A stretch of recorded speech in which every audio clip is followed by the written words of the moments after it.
Meus irmãos, a paz do Senhor, sétimo dia do nosso estudo, formados pelos evangelhos. Hoje nós vamos estudar Mateus capítulo de número 7. Discernimento e decisão e obediência verdadeira, irmãos. O capítulo 7 de Mateus é o capítulo da decisão, irmãos. Jesus não encerra o sermão da montanha com conforto, né? Mas pelo contrário, ele encerra com confronto. Mateus capítulo 5, caráter do reino de Deus. Mateus capítulo 6, espiritualidade do reino. E Mateus capítulo 7, a resposta do reino. Depois de ouvir Jesus, ninguém que estava presente ou ninguém que lê e escuta essas palavras sai neutro, irmãos. Todos têm lições para tirar. Exegese bíblica. Não julgueis. Mateus capítulo 7, versículo 1. Não julgueis para não ser julgados. A palavra julgueis, né, significa condenar, sentenciar, agir como juízo final. Jesus não proíbe discernimento. Ele condena, é o julgamento hipócrita e condenatório. É aquelas pessoas que julgam, irmão, com hipocrisia e aquele julgamento condenatório. E é isso que Jesus abomina aqui nesse versículo. Mateus 7,5 diz assim: hipócrita, tira primeiro a trava do seu olho.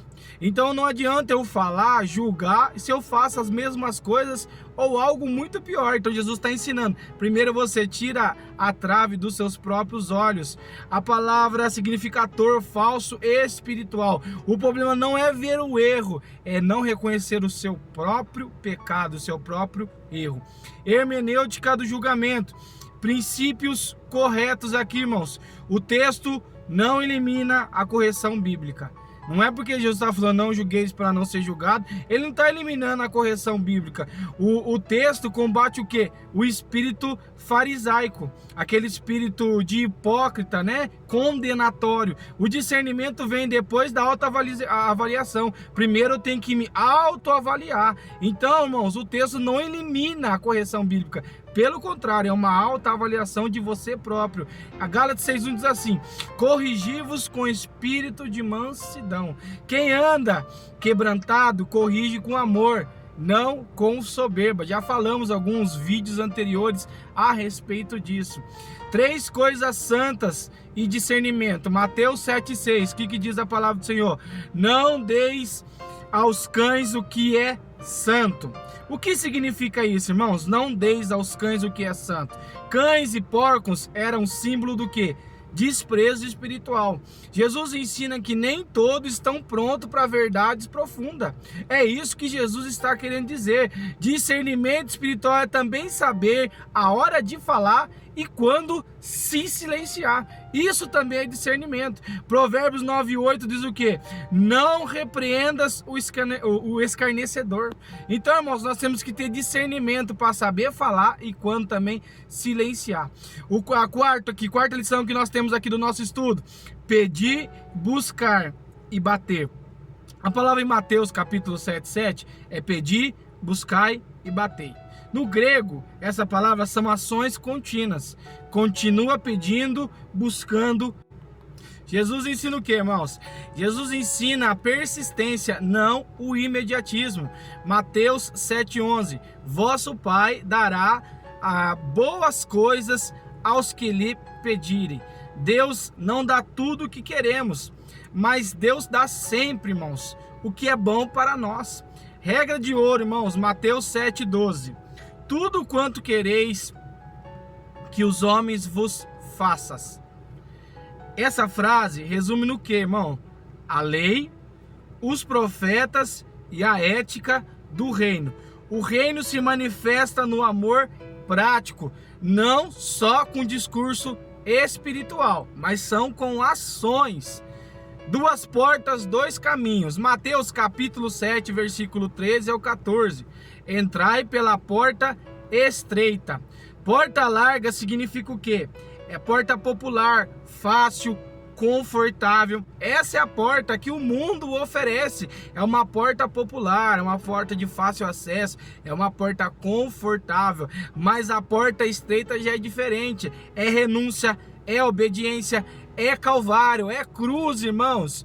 Se alguém quiser vir após mim, negue-se a si mesmo, toma a sua cruz e siga-me. A maior escolha a maioria escolhe o que, irmãos? A facilidade, porque é mais fácil, é uma porta larga, tem popularidade, é fácil o acesso, é confortável. Mas poucos, irmãos, escolhem o que? A fidelidade a Deus. Poucos escolhem, irmão, a renúncia, poucos escolhem a obediência, poucos escolhem a cruz. Em Lucas 9, 23 diz assim: se alguém quiser vir após mim, negue-se a si mesmo e toma a sua cruz. Sétimo, falsos profetas.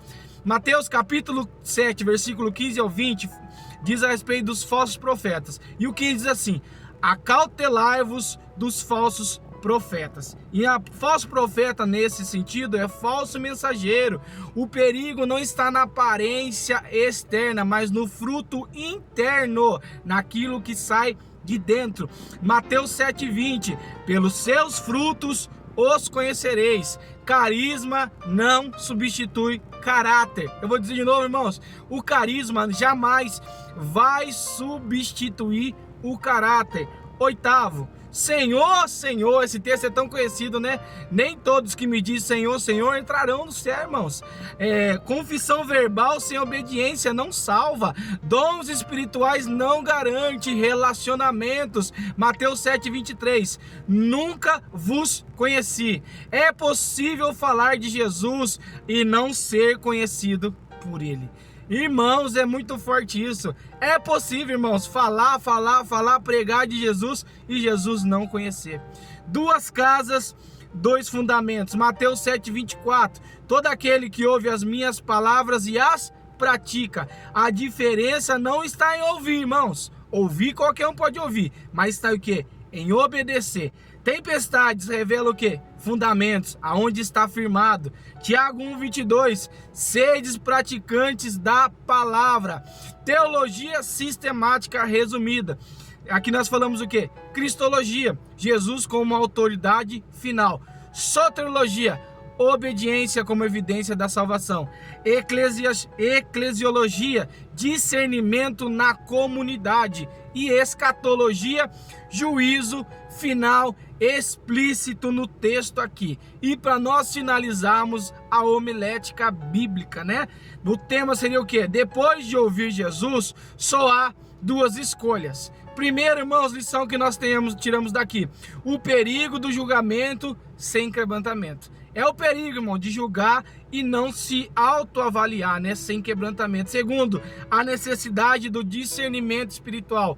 Nós todos necessitamos do quê? Do discernimento espiritual. Terceiro, a porta estreita da obediência, irmãos. A porta é estreita e para nós passarmos por ela é através da obediência. Quarto, o engano da falsa espiritualidade, os fariseus, hipócritas. Quinto, fundamento que resiste às tempestades. Conclusão, Jesus não termina o sermão pedindo aplauso, mas ele exige o quê?